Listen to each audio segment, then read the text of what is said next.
ইংরেজি নতুন বছরের শুরুতে পারদ কিছুটা নেমেছে। জেলা জুড়ে ফের একবার জাঁকিয়ে পড়ছে শীত। নতুন সোয়েটার আর জ্যাকেট গায়ে জড়িয়ে সাধারণ মানুষ পথে নেমেছেন বন্ধুবান্ধব পরিবার নিয়ে আনন্দের সঙ্গে দিনটি কাটানোর জন্য। বছর শুরুর প্রথম দিনেই মুর্শিদাবাদ জেলার পর্যটন স্থলগুলো মানুষের ভিড়ে জমজমাট। শুধু জেলা নয়, রাজ্যের বিভিন্ন প্রান্ত এবং পার্শ্ববর্তী রাজ্য থেকেও আজ পর্যটকের ঢল নেমেছে নবাবনগরী মুর্শিদাবাদে।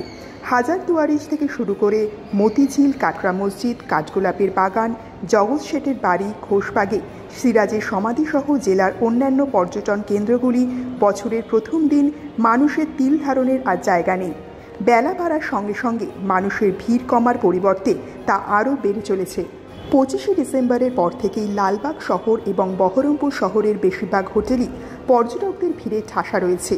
পুরনো বছরকে বিদায় দিয়ে নতুন বছরকে স্বাগত জানিয়ে বুধবার সকাল থেকেই লালবাগ শহরে মানুষের ঢল চোখে পড়ার মতো। লালগোলাগামী ট্রেন মুর্শিদাবাদ স্টেশনে এসে পৌঁছেছে, আর সেখান থেকে নেমে পিলপিল করে মানুষের ভিড় হাজারদুয়ারিমুখী হয়েছে।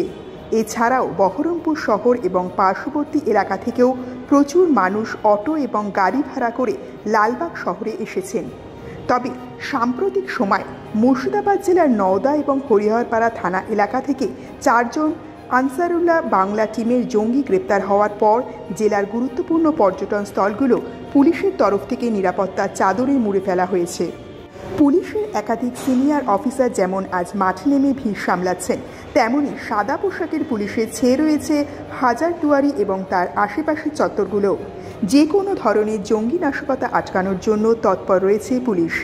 বহরমপুর এবং লালবাগ শহরের হোটেলগুলোয় পুলিশের তরফ থেকে চলছে বিশেষ চেকিং। এর পাশাপাশি জিআরপি এবং আরপিএফকে মুর্শিদাবাদ রেল স্টেশন তল্লাশি সহযোগিতা করার জন্য রয়েছে স্থানীয় পুলিশ।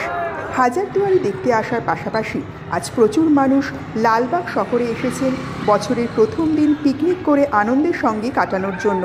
তবে হাজারদুয়ারি চত্বরে এই মুহূর্তে আগুন জ্বালিয়ে পিকনিক করায় নিষেধাজ্ঞা থাকার জন্য অনেকেই মতিঝিল বা নসিপুর বা ভাগীরথী নদীর ধারে ডিজে মিউজিক বক্স বাজিয়ে পিকনিক করা শুরু করে দিয়েছেন। লালবাগ শহরের পাশাপাশি এদিন পর্যটকদের ভিড় চোখে পড়েছে মুর্শিদাবাদের আজিমগঞ্জ শহরে। সেখানে রানী ভবানীর আমলে নির্মিত 4 বাংলা মন্দির দেখার জন্য আজ প্রচুর পর্যটক ভিড় জমান। এছাড়াও মানুষের ভিড় নজরে এসেছে কিরিটেশ্বরী কালী মন্দিরেও। ইংরেজি নতুন বছরের প্রথম দিন সেখানে প্রচুর মানুষ আজ পুজো দেন।